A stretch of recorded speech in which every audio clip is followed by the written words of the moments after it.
Okay, so number 5 says, consider the following measures shown in the diagram with the circle centered at point A.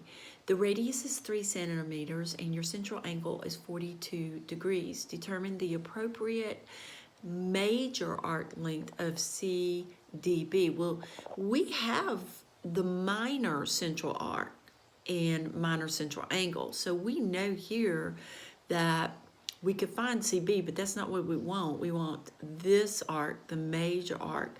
So we need this angle right here. Well, we know all we have to do is take 42 and subtract it from 360 and then use the length of the arc formula. So in number 5, the first thing I did is I took 42, subtracted it from 360 degrees, and I got 318 degrees. Then I used the length of the arc formula by taking 318, putting that over 360 and multiplying by 2 pi 3. And I came out with approximately 6.65, or letter D. Okay, so now number 6, it says consider the following measures in the diagram with the circle centered at point A.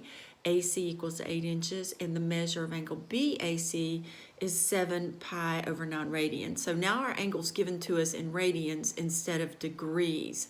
So it's saying determine the approximate arc length of BC.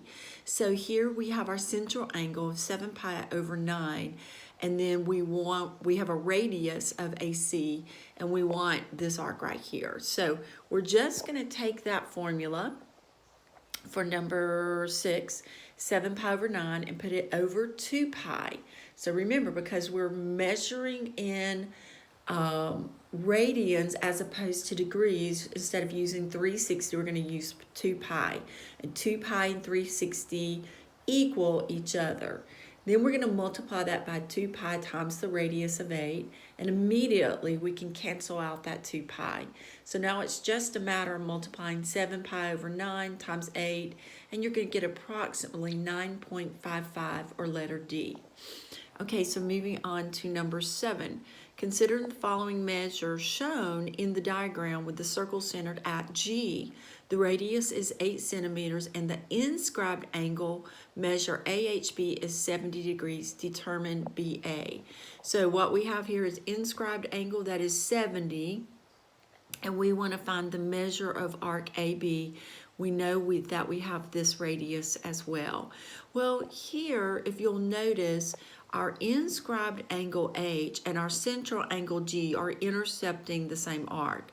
So we know we can find the arc here by saying, okay, 70 times 2, which will be 140, and that makes our central angle 140 as well. So now we can just use the length of the arc formula by using 140. So that's what we did with number 7. We said, okay, AB is going to be equal to, or arc AB is going to be equal to 70 times 2, which is 140, which is also going to be equal to our central angle AGB.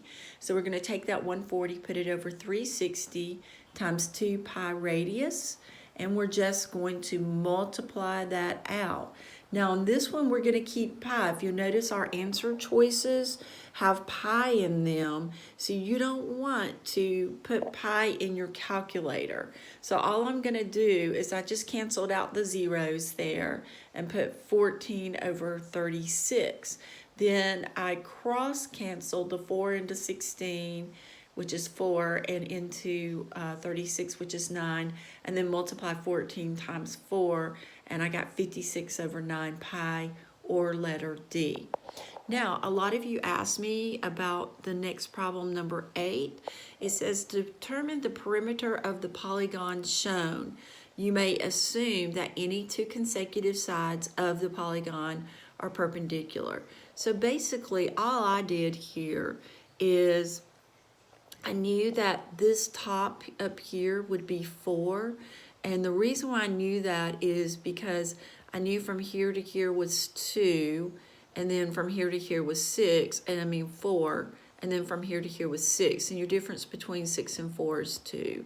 So I knew that going across and opposite would be 4 from each other. So what I did is just said 4 plus 4 plus 4.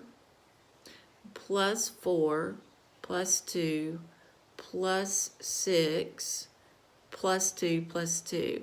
And then I added those together, and you should have gotten 26 centimeters, letter C.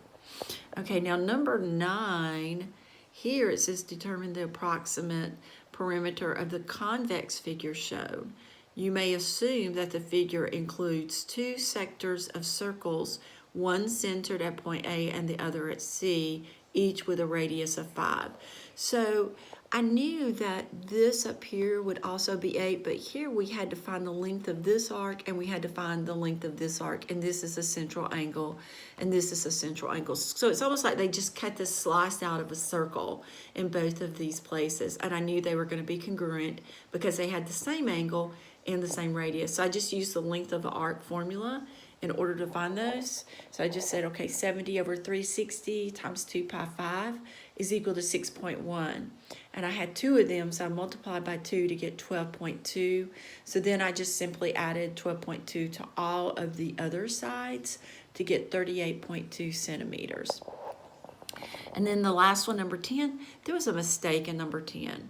They actually shown you in the figure that one length of the side was 12 of the triangle, but then in the problem they told you that it was 6, so you had to go with 12. So basically the way this should have read was an equilateral triangle and a square both have the same perimeter.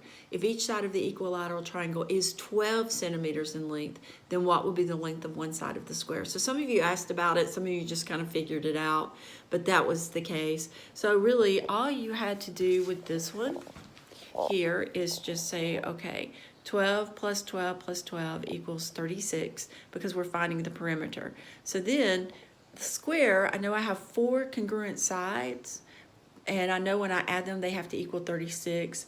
So I just made a little equation out of it, and we have 4x equals 36, then divide by 4 and x equals 9, or C.